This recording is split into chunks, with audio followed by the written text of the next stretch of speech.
Hello everyone, and thanks for tuning into the 7th Winter 2025-26 update from GavsWeatherVids. So here we go again, we're going to bring you yet more winter data. We're up to update number 7.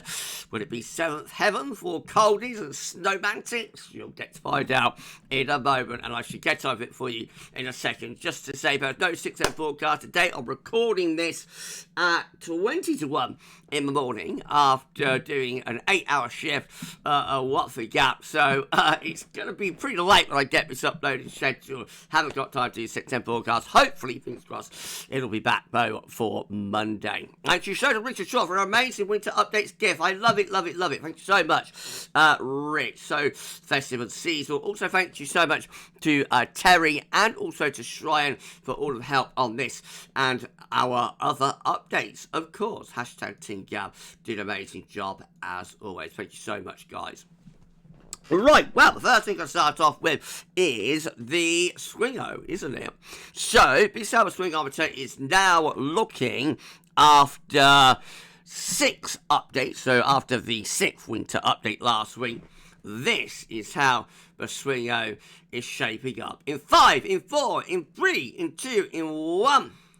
Here we go. So we are favouring now a colder than average winter by 52% to 48%. That is a further swing, or a slight swing, back from mild to cold. We have had a very small swing from mild to cold since last week, after that 6th winter update, which the swingo is suggesting did favour a colder winter outcome very slightly. So at the moment, we've got a really narrow lead, 52% to 48%. Cold to mild. Where will swingo be after this 7th update? That'll be the first thing you'll see at the beginning of next week's update. Right, so I'm going to start with solar for this one. We haven't talked about solar all that much during this season of winter updates, but we are going to do a little bit of on the solar cycle and on solar activity. So the solar disk on our side of this day from solarham.net is looking like this. Big sunspot regions in places, and solar activity has actually been at very high levels. So Richard Shaw, the king of swing, tells me, and thank you so much, Richard, a swinger as well, by the way. So here we go then, we're going to have a look at the solar tracker sent through by Shryan. Thank you so much to Shryan for sending this one through. So we're starting off we start off with solar 25, I should say, around here, very low level, of course, going from solar minimum of 24 to 25. Gradual increase in solar activity through the first half of this decade. Looks like solar cycle 25 peaked, I think, back around the late summer of 2024. 2024 looks like it was the peak of this solar cycle. We've still got to wait about another 6 to 12 months before we can definitively confirm that. But it is looking increasingly likely, I think, that that is probably the peak, and quite an early peak as well for solar cycle 25. Since then, well, solar activity is at a moderately high level. It's not, hasn't gone back, it's not going back to where it was back in the middle to second half of 2024. Remember, the orange spots and orange lines depicting each individual day's worth of sunspot activity, and like they're hovering at this median type level. So of course we're well above where it would have been back in solar minimum, but we are underneath where we got to with what I think was the maximum solar cycle number 25. We haven't really started definitively trending downwards yet. That will happen in around a year or so's time as we start to move out of solar maximum and in towards solar minimum.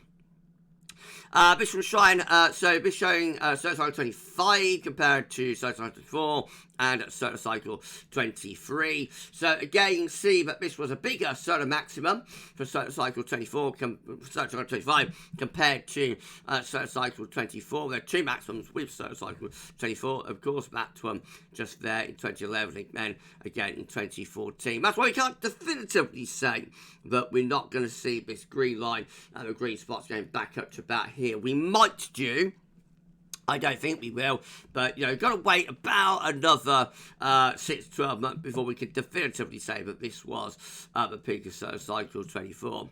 So, the peak of the solar maximum of solar cycle 25 was above the maximum of solar cycle 24, but below solar maximum of solar cycle 23.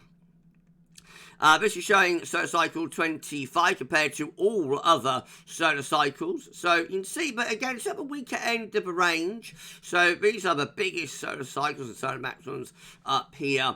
And it's quite substantially below that, but not with like the very weakest, which are these ones cluster down here, including the last solar cycle, number 24. So it's somewhere in between, really, a very weak solar cycle and like a very strong solar cycle. Probably not all that far, from like an average type solar cycle, to be honest, with this maximum.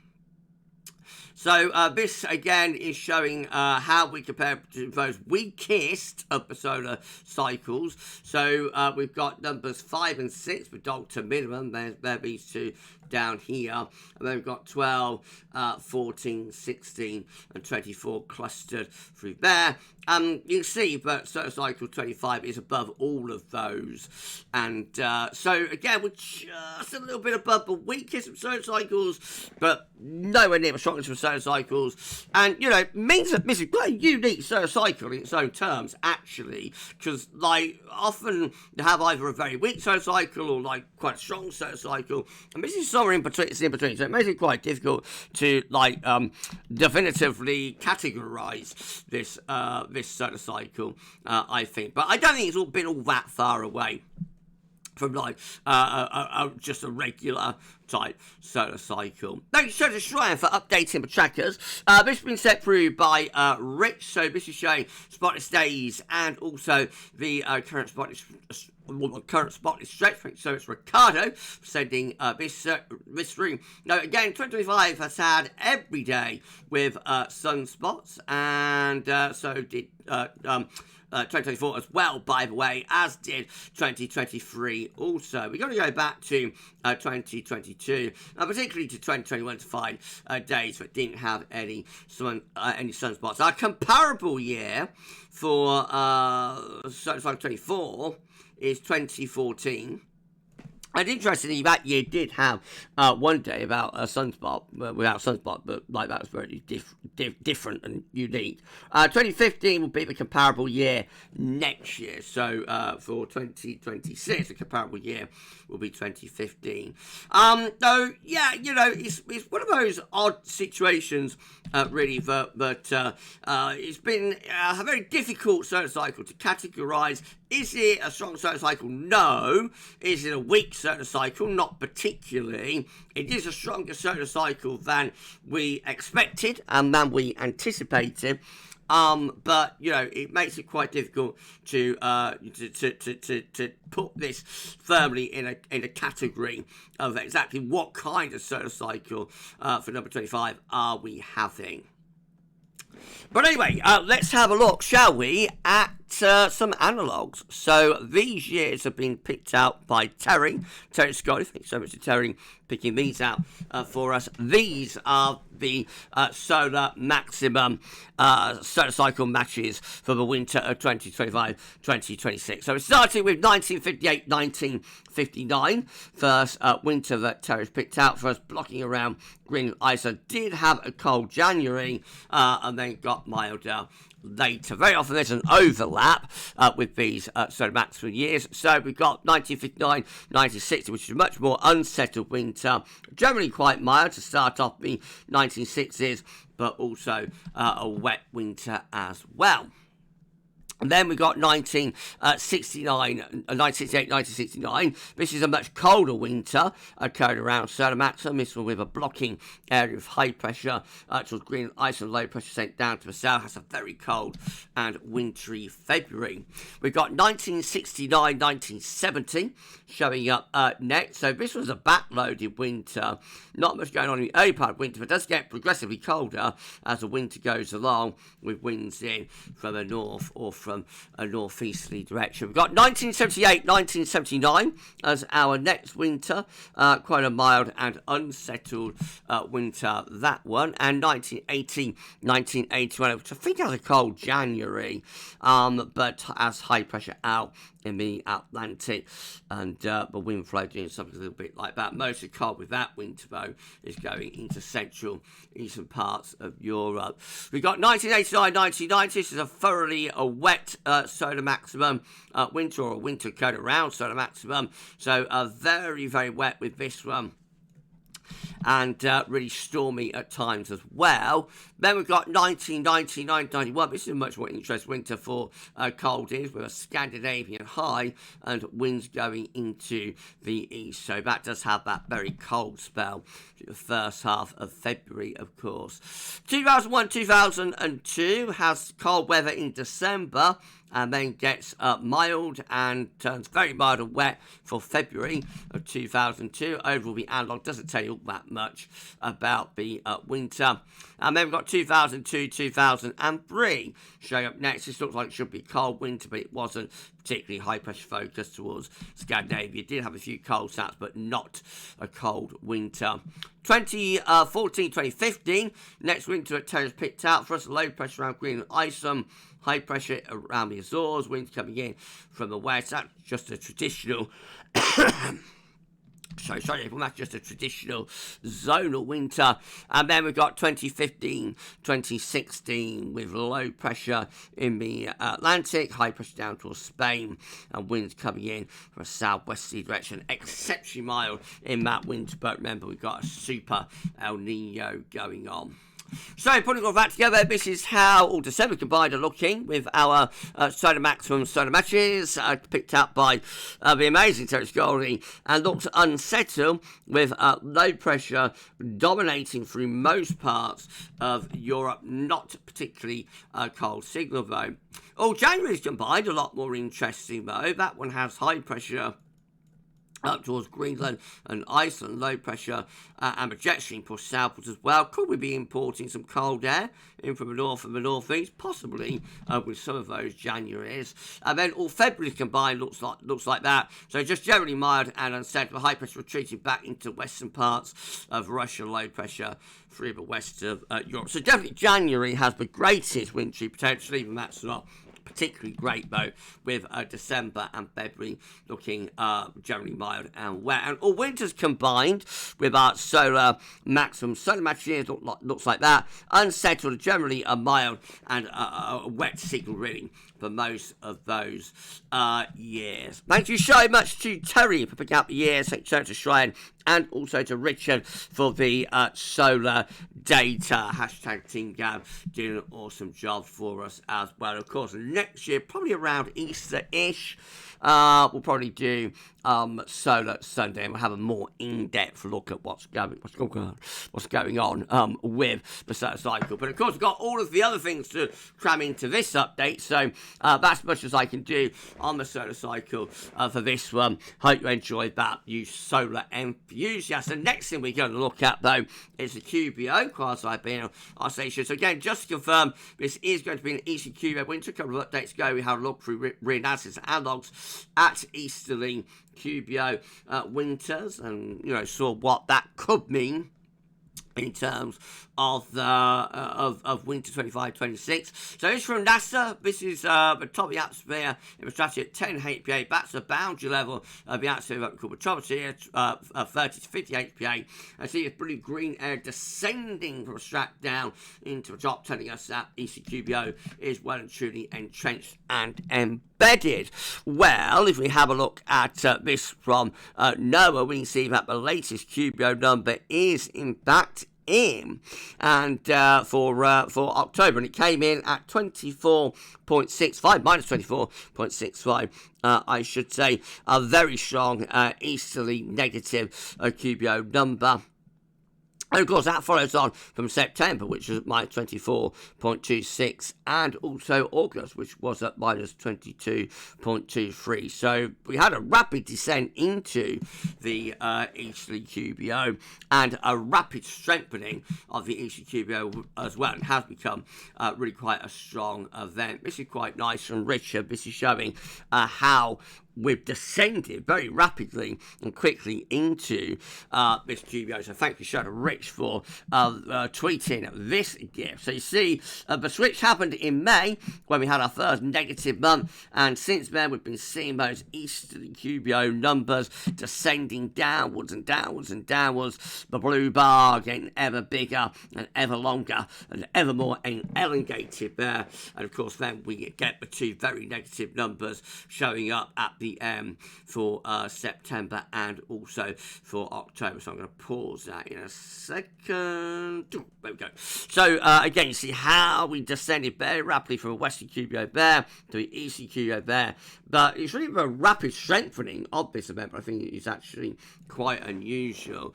Not sure if that happens all that often. We'd probably expect to be further into the eastern QBO before we saw the numbers going quite as negative as that. So we go from -4 to -13 to -19 to -22 to -24 to -24 once again. So I would assume that we will keep those very negative numbers going, at least into the early part of the winter. We may see the eastern QBO weakening a little bit later in the winter, but of course that's speculative, and that's to be confirmed. Richard's saying that this event is still on a par with 2014, 2012, 2007, 2005, and 1996. But we shall see. 1996, of course, was quite a cold winter. Thank you so much to Richard Shaw for that.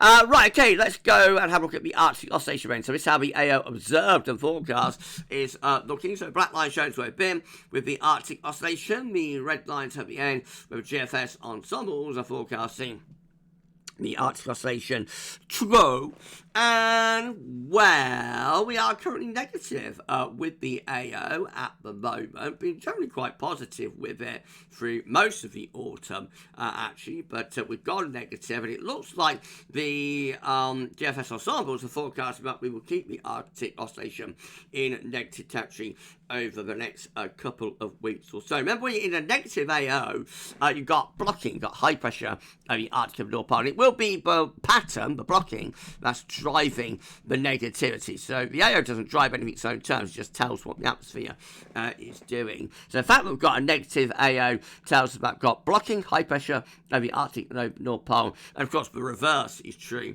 when it's a positive AO. You've got low pressure then over the Arctic and over the Pole. Now, interestingly, we also see the NAO going into a negative phase. And that has been negative through other points of this autumn as well, a little bit differently to the AO. For example, the second half of October had a generally negative NAO. But at the moment, we're negative with the North Atlantic oscillation, and GFS ensembles are predicting that we're likely to stay negative with the NAO as well. So with both the indexes in negative territory, likely to stay there through the next couple of weeks, this could be a signal for some colder weather to start getting going as we push on further through November. Because you've got to get the blocking right, though. So just because you've got blocking and high pressure over North Pole doesn't necessarily mean, you know, that our particular small little part of the world is going to feel the effects of that through cold weather. We might push the cold air out into Asia, into North America, Canada, etc.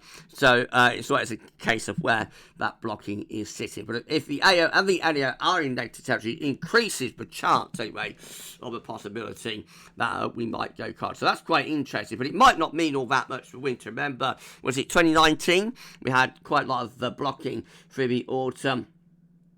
And, you know, it all looked very interesting. Then almost on the first day of December, I think it was, the AO and the NAO both flipped and switched to positive territory and never went back to negative again throughout the entirety of the winter. So you just never know whether this is, you know, important for the winter or not really. Let's have a look at what's happening with Stratosphere. So it's how temperatures are currently looking at 10 HPA over the Arctic and over the North Pole. It's coming from the JMA, of course. So the grey line If a trend line, the black line shows where temperature has been through this season, where we currently are, with a temperature at 10 HPA. So we are actually a little bit colder than average now through most of the autumn so far. We've been bang on trend, but right now we are actually just a little bit on the colder than average side, somewhere around minus 75 or minus 76. If we go a bit lower down to 30 HPA, the black line is dropping there as well after being a bit above average. We're now back on trend, and that black line may keep dropping a little bit over the next week or two. Let's have a look at some forecast data from the GFS pub run by Metacellular. So these blue and purple colours, these are the cold temperature at 10 HPA in the stratosphere over the Arctic and over North Pole. Temperature going down to between minus 75, minus 80. Coldest temperatures on our side of the pole at the moment. Let's run through and see what the GFS predicted to happen. So nothing particularly dramatic going on, actually. Not deviating all that much from where we currently are. With temperature somewhere in the mid-minus 70s there over the North Pole. And we go on into the extended, and we look like that. So, again, nothing overly dramatic going on. Bit of a warming happening over Siberia. That's not all that unusual, though, and certainly nowhere near SSW type temperature levels. Maybe a bit of a displacement of the stratospheric polar vortex at its roots from the North Pole out in towards the North Atlantic, maybe, and northern parts of Europe. Slight displacement event there, perhaps, but sorry once more, everyone's still down, but lurky bit in the throat. But overall, nothing all that dramatic happening over the next couple of weeks. Well, let's have a look at some extended forecast data. This is coming from GWF, of course. So with this, helpfully, they do highlight where the North Pole is. It's just there, and then the wider Arctic Circle is around there. So, at the moment, well, this is the temperature anomaly for next week, so not really at the moment. It's a forecast prediction of temperature anomalies for the week from the 10th through to the 17th of November. Depicting and showing a bit of a warming happening over Siberia, as we just saw with the GFS. Remember, these are anomalies to average, but otherwise nothing particularly exciting going on. That's week 2, so we see that warming more towards the Pacific side, maybe, of the North Pole. That is week 3, so that's quite interesting. That is the 24th to 24th November, 1st of December, and it does look as though some sort of a warming is possibly penetrating into the North Pole. That's shy, though, of like a sudden stratospheric warming. But at that level, we've got to go to those much deeper, more intense colours at this end of the scale. Nevertheless, some sort of warming taking place there over the North Pole and moving that into the pole itself. So a bit of a displacement then of a stratospheric polar vortex with these blue colours out into northern parts of Europe. Week 4 looks like that. Week 5 looks like that.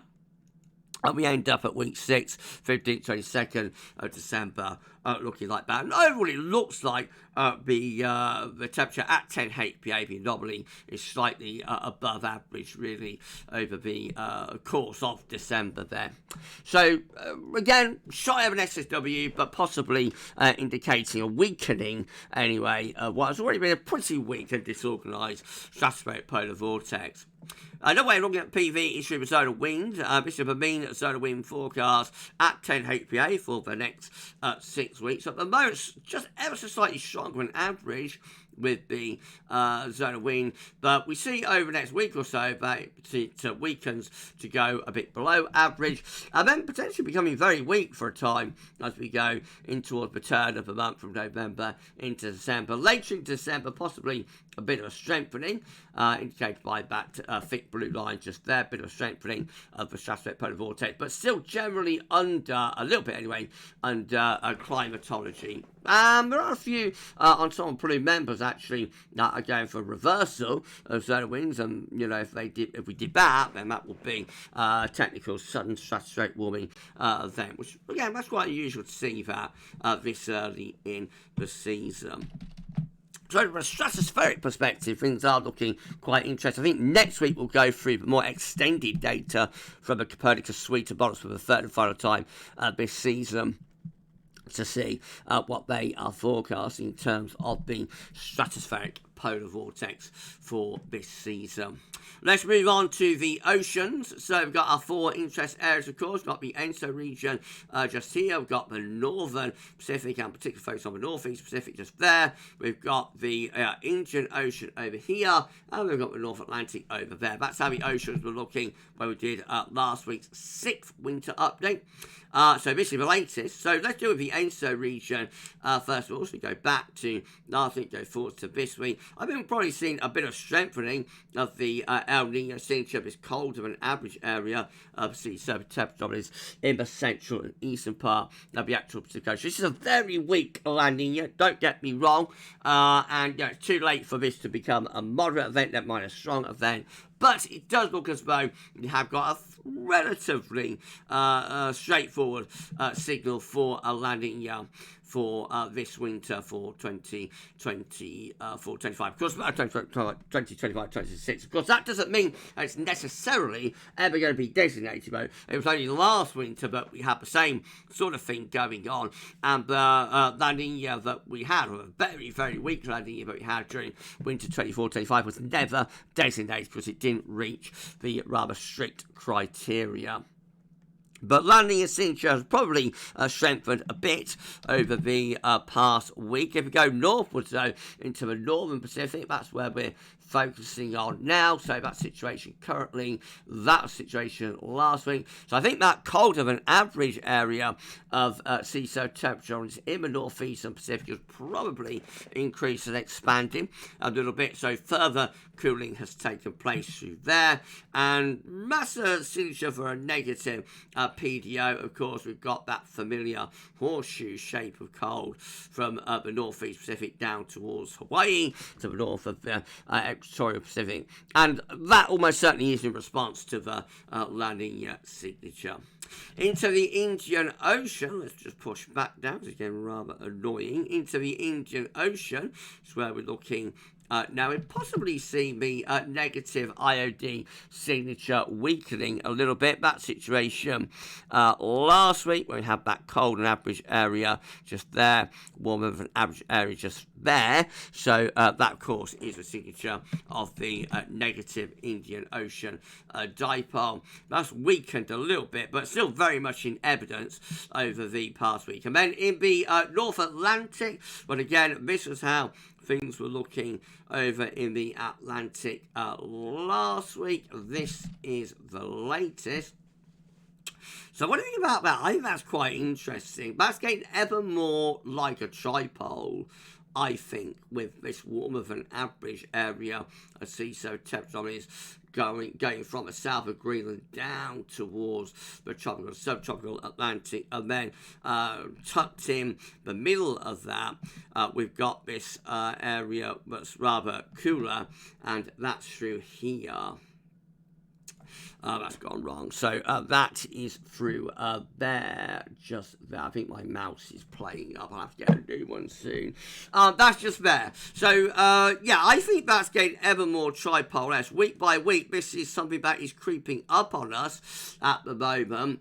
But warmer through there, warmer through there, warmer through there, cooler through there, and cooler through there. I think we've got a tripole creeping up on us. Let me know in the comments what you think, everyone.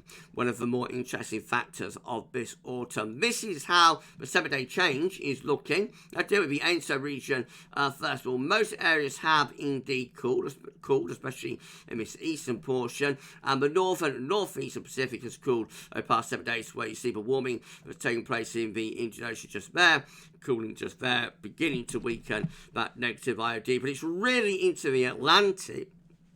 But it looks very interesting. This area has cooled really quite dramatically here towards Nova Scotia and Newfoundland, and around that eastern seaboard of America. Still warming, though, through the tropical and subtropical Atlantic. Still a little bit of warming taking place to the south of Greenland as well. So again, that looks quite tripole-esque. That's only a 7-day change, so that's got to be sustained over 7 weeks, which it has done, let's be fair, through the course of this autumn. But to me, that is starting to look more and more and more like a tripole. And obviously, we'll keep you updated through the remainder of our winter updates.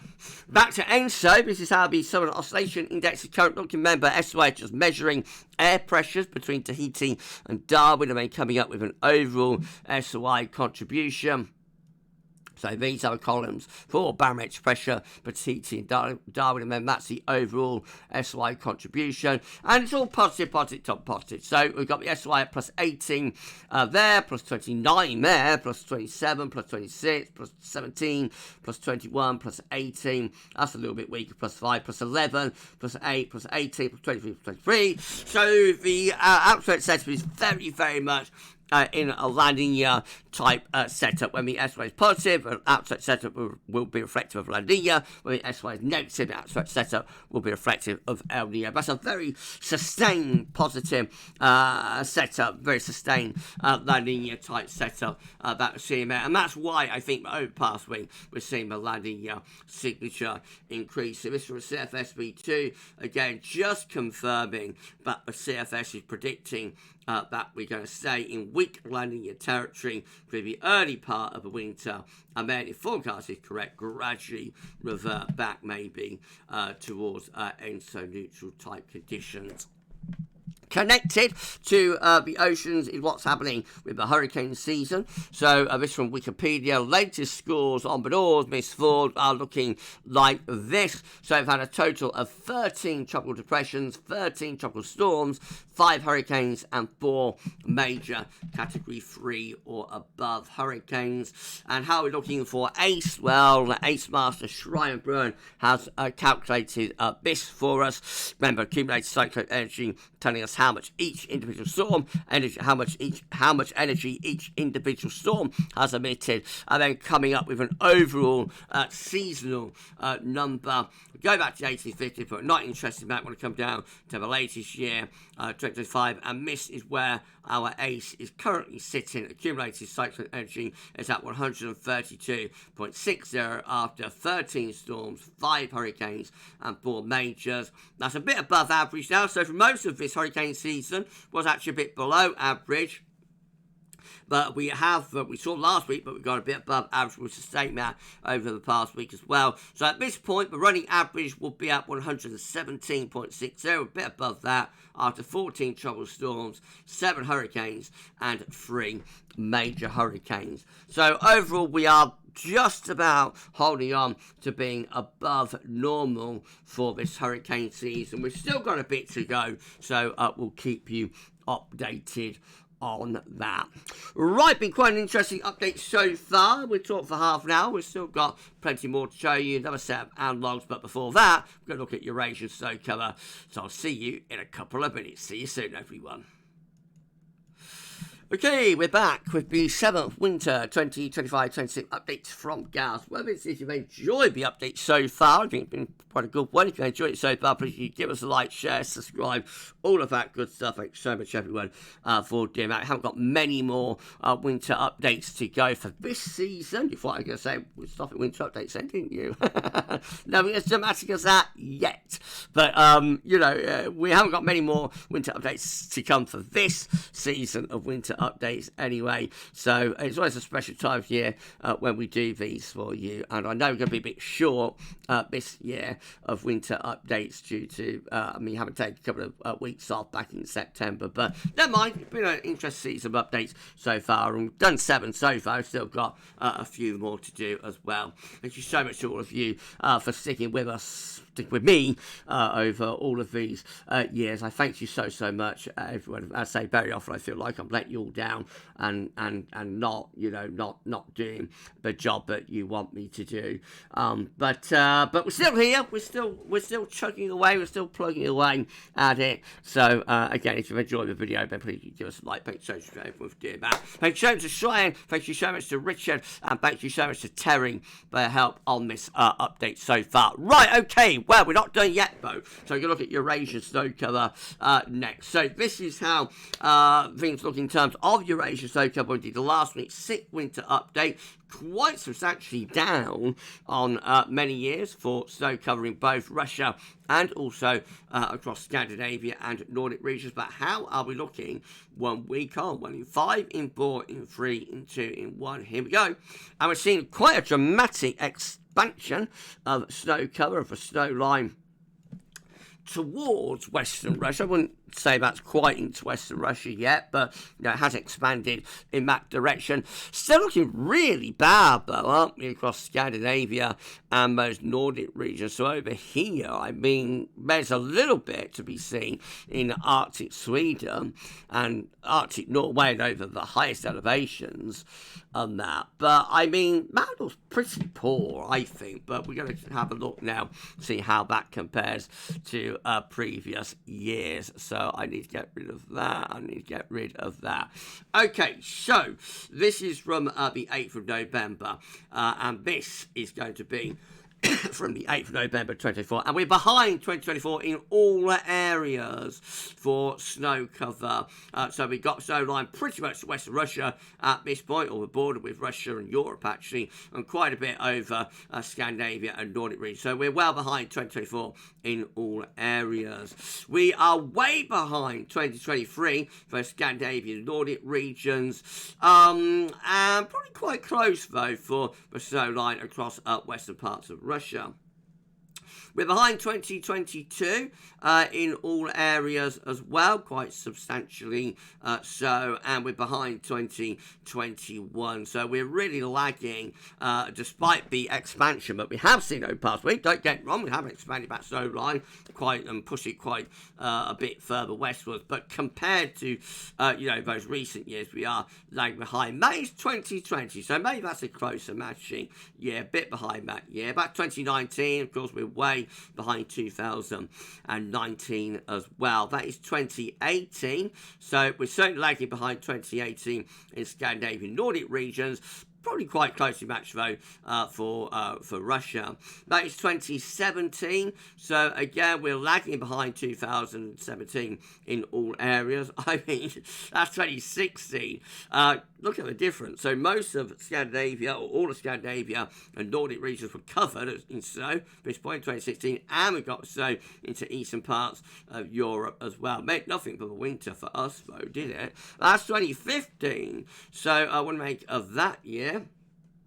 So probably lagging behind that year for Russian snow cover, but I think that could be quite closely matched for Scandinavian and Nordic snow cover. That is 2014, lagging behind 2014 in all areas. That is 2013, so we're behind 2013 as well. I think that is 2012, so we're behind 2012, particularly for those Scandinavian and Nordic regions in particular. That is 2011, so probably quite closely matched for Scandinavian and Nordic snow cover, a bit behind, but way behind for Russian and Eurasian snow cover anyway. And then that is 2010, so we're behind 2010, especially for Scandinavian and Nordic snow cover, and we're behind 2009 in all areas too. We are behind 2008 for Scandinavian Nordic snow cover and also for Russian snow cover, and we are way behind 2007 as well. Very different year this year, whatever you think about it. Where you think there's a connection between a rapid expansion of snow cover and increased chance of cold winter or not, over many recent years we have seen a rapid expansion of snow cover through October and into November. Hasn't meant anything for winter. This year we are doing something different. So, we've got that on the table, that this year is very different for Eurasian and Northern Hemispheric snow cover. That is 2000. 2006. Again, we're lagging behind 2006 in all areas.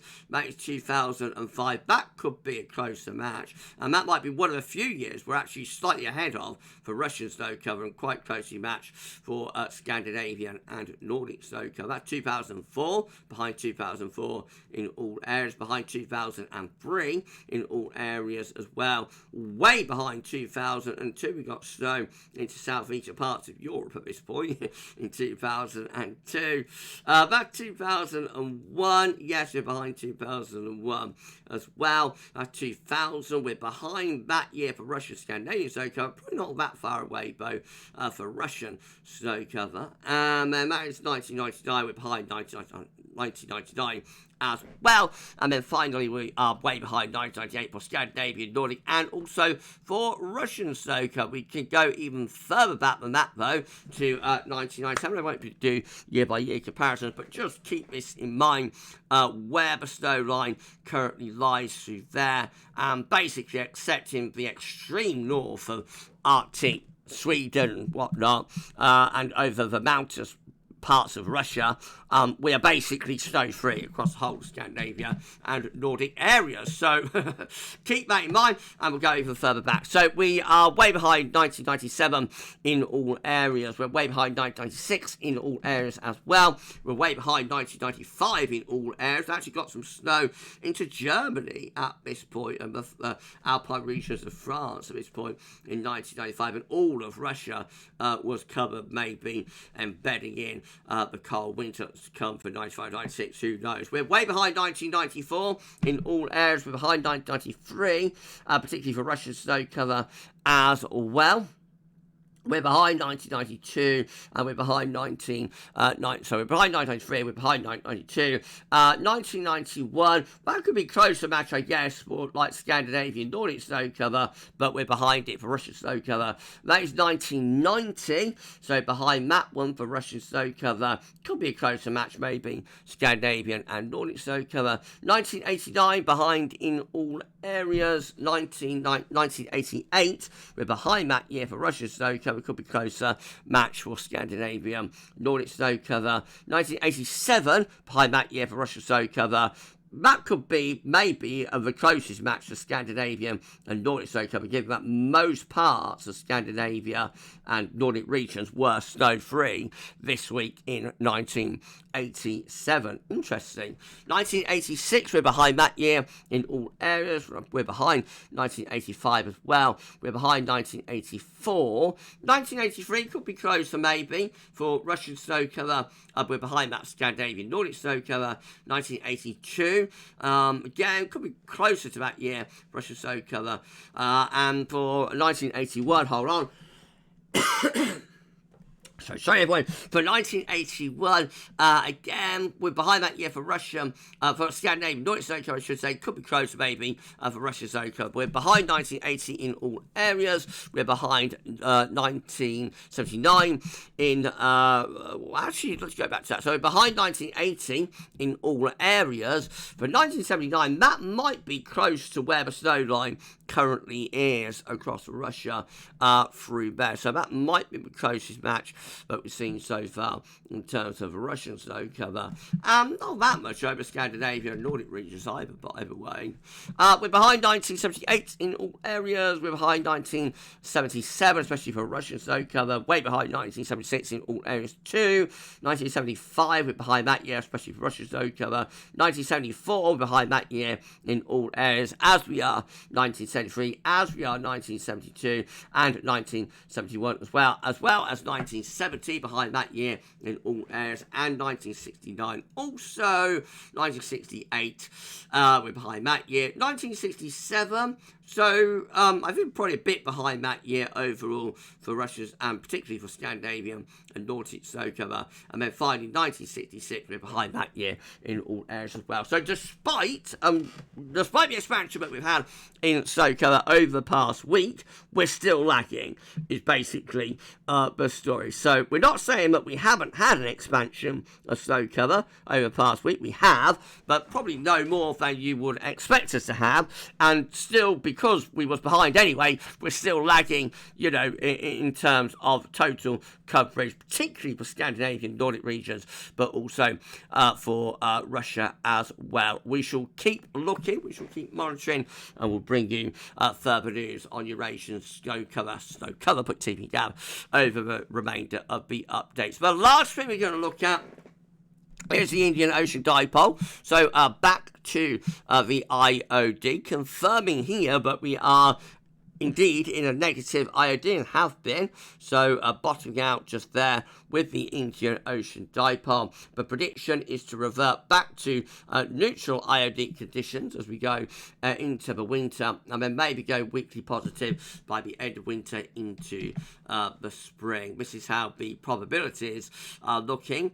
So it looks as though, well, November obviously is going to be a negative IOD month, 100% probability of that. But by 23rd of December, then we see 68% probability of IOD neutral condition, 31% probability of the negative IOD continuing, and by January, 91% probability that the IOD will be in neutral conditions. So definitely a negative IOD through the autumn. That's the most important factor really carrying us through to the winter, because even if we do revert back to a negative, to a neutral IOD, I should say, through this winter, there is a time lag on the effect that will have on the atmosphere. So our last set of analogs, thanks to try and sorting these out, our last set of analogs will be negative IOD autumns into the winters, and we've got 9258, 9259 showing up back where we started, really,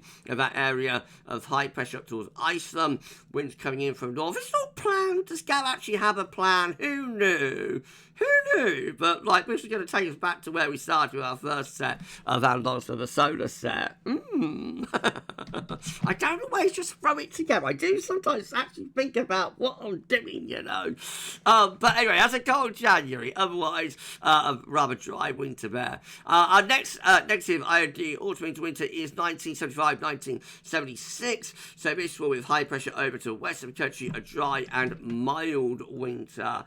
And then we've got 1984, 85. This is a negative IOD and a cold winter with a blocking area of high pressure up towards forward, and winds going in to the east. So that has a lot of cold and wintry weather in 84, 85. The first of a trilogy of cold in the middle of the 1980s, and maybe the coldest overall of those winters, not sure. We've got 1992, 1993. This is another generally mild and dry winter. Does have a very stormy spell in early January, very frosty around Christmas and New Year. We've got 95, 96. This is a genuinely cold winter with easterlies coming and going on and off throughout. High pressure focus towards Scandinavia, winds often backing around to the east. Not a severely cold winter, but regularly cold, and regular wintry and snowy outbreaks, and really cold, severely cold actually, between Christmas and the New Year, and very snowy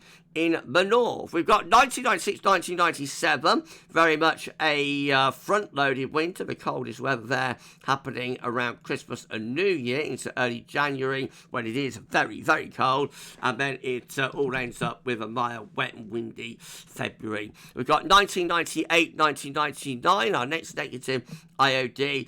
This is just a regular Atlantic-driven winter, high pressure around the Azores, low pressure around Iceland, winds in from west, few cold snaps, but nothing lasting and nothing sustained. We've got 2005, 2006, which looks like it should be a very cold winter, but was not. However, it did have some colder weather at times, especially so for the 4-week period from mid-February to mid-March. That's a backloaded winter. 2010, 2011, yes, but December to remember had a negative IOD, at least leading up to it, with that blocking area, high pressure around Greenland, and winds coming in from the east, from the northeast. Severely cold in December of 2010.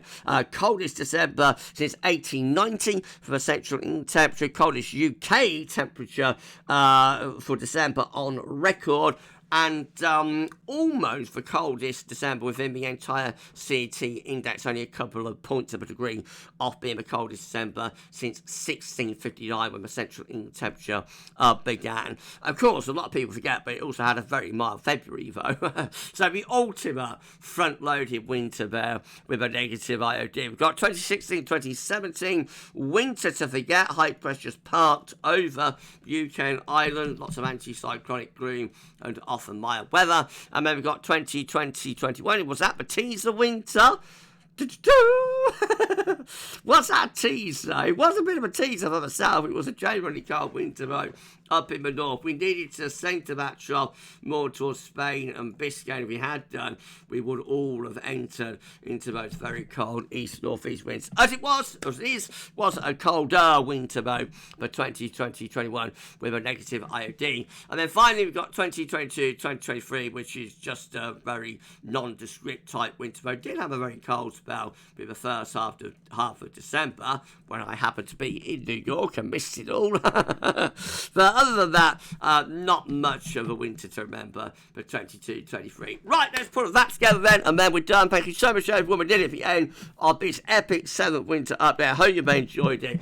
Let's just have a look then at how all Decembers combined are coming out with the negative Indian Ocean dipole. And we see a blocking signal towards green ice and low pressure down towards Spain. So you would think that a lot of those Decembers are probably going to be quite cold. Not surprising, given that we've got 1995, 1996, 2010 in the mix. But remember, we've got other years as well. So we've got, for example, 1975, which is not a cold December, and neither was 1998. But overall, when you put it all together, maybe favouring a colder December. All January's combined, also looking quite interesting with that high pressure, maybe more towards the North Atlantic, allowing some moderation, but overall still blocking, continuing. So winds remain from that north or northeast direction a lot of the time with these negative IOD Januaries. However, the Februaries look like they're reverting to a milder type pattern with that area of high pressure gradually